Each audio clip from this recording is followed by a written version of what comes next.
In the heart of the South Pacific, scattered across a vast expanse of brilliant blue ocean, lies an archipelago of more than 300 islands. They are volcanic peaks draped in emerald rainforest, ancient coral atolls fringed with white sand, and fragments of a world where the rhythm of the tides is the only clock that matters. This is a land of profound, vibrant beauty and a quiet, enduring spirit. These are the islands of Fiji. From the vantage point of a frigate bird soaring on the trade winds, they appear as jewels cast upon a turquoise cloth, remote, serene, and, seemingly untouched by the frantic pace of the modern world. The quality of light here is different, a warm golden luminescence that filters through palm fronds and makes the shallow lagoons glow with an impossible vibrancy. The air itself feels soft, thick with the scent of salt, damp earth, and the sweet fragrance of frangipani blossoms. But to look closer is to discover a complex and deeply connected society, one that has woven its existence into the very fabric of this bountiful yet demanding environment. This is a story not of isolation, but of a deep and abiding connection to the ocean that provides, to the land that nurtures, and most importantly, to the people who call this place home. This is the story of the quiet life in Fiji. Life in Fiji is shaped, governed, and defined by a rhythm that is at once gentle and resilient. It is a pace dictated not by deadlines and schedules, but by the rising of the sun, the turning of the tides, and the steady, dependable cycle of the seasons. The Fijian people have a deep and innate connection to the elements. The sun is not just a source of light. It's, a life-giving force that ripens the fruit and warms the sea. The rain is not an inconvenience. It is a blessing that nourishes the taro patches and fills the rivers. This profound acceptance of nature's authority has cultivated a national character of immense patience, a deep-seated sense of community, and a genuine, infectious warmth that is extended to family and strangers alike. The nation is home to just under 1 million people scattered across just over 100 of the inhabited islands. This creates an atmosphere of pervasive intimacy and familiarity in the villages that dot the coastlines of larger islands like Viti Levu and Vanua Levu, and across the more remote archipelagos of the Yasawas and the Lao group. Anonymity is a foreign concept. Society is built around the village, the fundamental unit of Italk, or indigenous Fijian life. Here, a collection of simple homes, a community hall, and a church are arranged around a central green, or RA. Everyone knows everyone, connected by a complex web of family ties, shared responsibilities, and a history that stretches back for centuries. Life moves at a human pace, unhurried, deliberate, and deeply mindful of the connections that bind the community together. The daily rhythm of Fijian life is anchored in the bedrock of family and community. The day often begins before the sun has fully risen, not with the sound of an alarm, but with the crowing of a rooster or the gentle lapping of waves on the shore. The air is cool and fresh. In the villages, the morning is a time of quiet activity. The smell of wood smoke hangs in the air as the first cooking fires are lit. The men might be preparing their boats for a day of fishing, their quiet conversation mingling with the sound of their work as they check their nets and load their gear. The women are often the first to stir within the home, tending to the cooking fire, sweeping the compound with handmade brooms, and preparing the family for the day ahead. Breakfast is simple, perhaps fresh fruit or leftover root crops from the previous night's meal. The family unit, or toka, is the cornerstone of Fijian society. Homes are often simple structures, traditionally known as burrs, designed for the tropical climate with open windows to catch the breeze, but they are sanctuaries of warmth, laughter, and togetherness. It is common for multiple generations to live under one roof or in a shared family compound, creating a powerful and resilient support network. Grandparents, or tubu, play a vital role in raising the children, passing down stories, traditions, and a deep sense of cultural identity.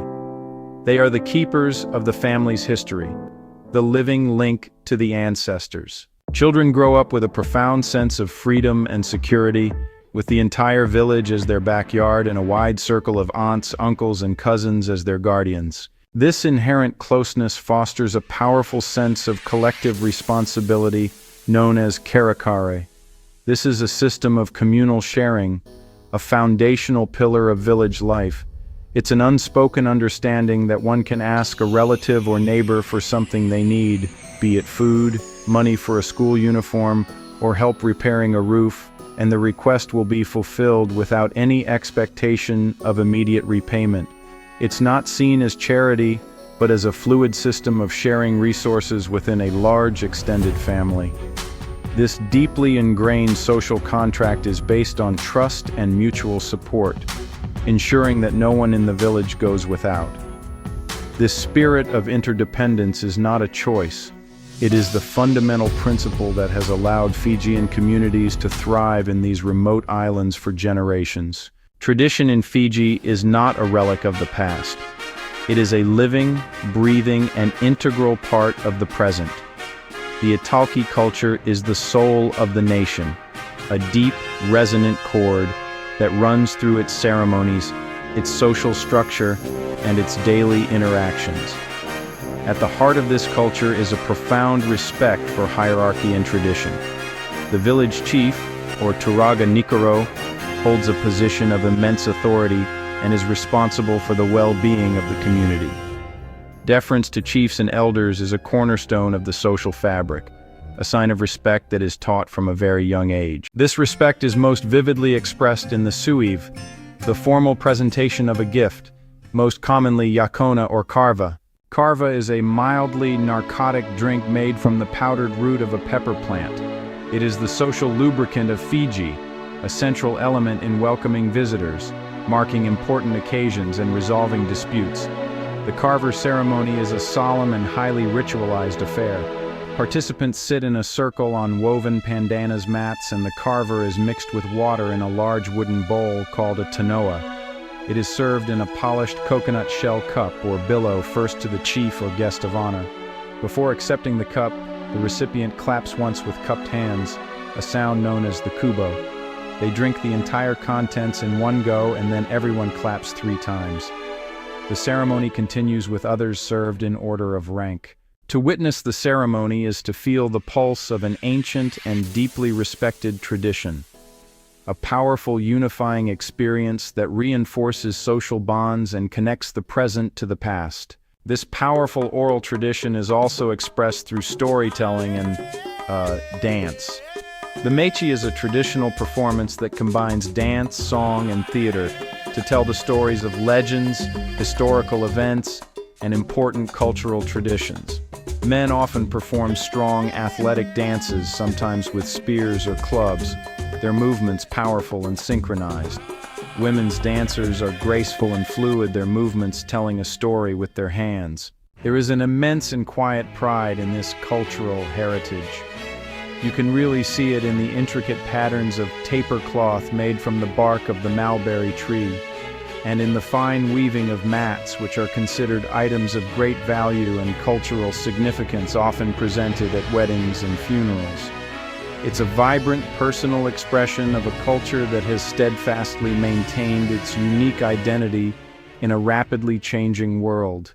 The The land and the sea have always been the great providers for the Fijian people. For centuries, the economy was built on a foundation of subsistence, agriculture, and fishing. And this rhythm of life still dictates the pace in much of the country. In the fertile river valleys and volcanic hillsides of islands like Vitil Levu and Tavuni, families tend to their farms, growing staple crops like taro, cassava, and yams. These aren't large-scale commercial operations, but small family-run plots that provide food for the household and a small surplus to be sold at the local market. The local market is the vibrant heart of the Fijian economy. It's really a kaleidoscope of color, sound, and activity. Here, farmers from the interior, known as the highlands, bring their produce, piling it high in carefully arranged displays of green leafy vegetables, bright red chilies, and knobby ginger roots. Fishermen from the coastal villages lay out their morning's catch, gleaming tuna, colorful reef fish, and fresh crabs. It is more than just a place of commerce. It is, a social hub, a place to meet friends, exchange news, and connect with people from different parts of the island. In the modern era, the Fijian economy has diversified, with tourism becoming the undisputed backbone of the national economy. The pristine beaches, coral reefs, and warm hospitality of the Mamanuca and Yasawa Islands attract visitors from all over the world. This has created jobs in hotels, restaurants, and tour operations, providing a vital source of income for many families. However, this reliance on tourism creates a complex dynamic. It provides economic opportunities that are scarce in many remote areas, but it can also lead to a dependence on a volatile global industry. For many who work in the resorts, it means long hours and time away from their villages, a trade-off between economic gain and cultural life. For many who live on the outer islands far from the main tourist hubs of Nadi and the Coral Coast, life continues much as it has for generations. Small-scale fishing and the production of copra or dried coconut kernel remain the primary sources of income. It is a life of immense self-sufficiency, but also one of limited economic opportunity, a constant and delicate balance between the preservation of a traditional way of life and the desire for the conveniences of the modern world. Fijian food is a direct and honest reflection of the landscape. It's simple, fresh, and, deeply connected to the bounty of the land and sea. The cuisine is really built around what can be grown in the village garden or caught in the nearby lagoon. Seafood is naturally the undisputed staple. A freshly caught fish, grilled over an open fire or steamed in coconut milk with local herbs, is not just a meal, it's a taste of the place itself. Another delicacy is kakakota, a dish of raw fish marinated in lemon or lime juice and mixed with coconut cream, onions, and chilies. The diet is rich in root crops. Cassava and taro are the cornerstones, often boiled and served simply, providing a hearty and filling base for the meal. Coconut is the other essential ingredient. Its milk is used to enrich sauces, its flesh grated as a condiment, and its oil used for cooking. A popular dish is ruru, where taro leaves are stewed in coconut milk until they're tender and rich. Tropical fruits are abundant, with mangoes, papayas, and pineapples providing a sweet and refreshing counterpoint to the savory dishes. A cherished method of cooking reserved for special occasions is the lau, or earth oven. A pit is dug in the ground lined with stones, and a large fire is built. Once the stones are white-hot, parcels of meat, fish, and root vegetables wrapped in banana leaves are placed on top. The pit is then covered with earth and left to cook for several hours. The result is a smoky, succulent feast, a slow-cooked meal that is as much about the communal effort of its preparation as it is about the food itself. Meals are almost always a communal affair.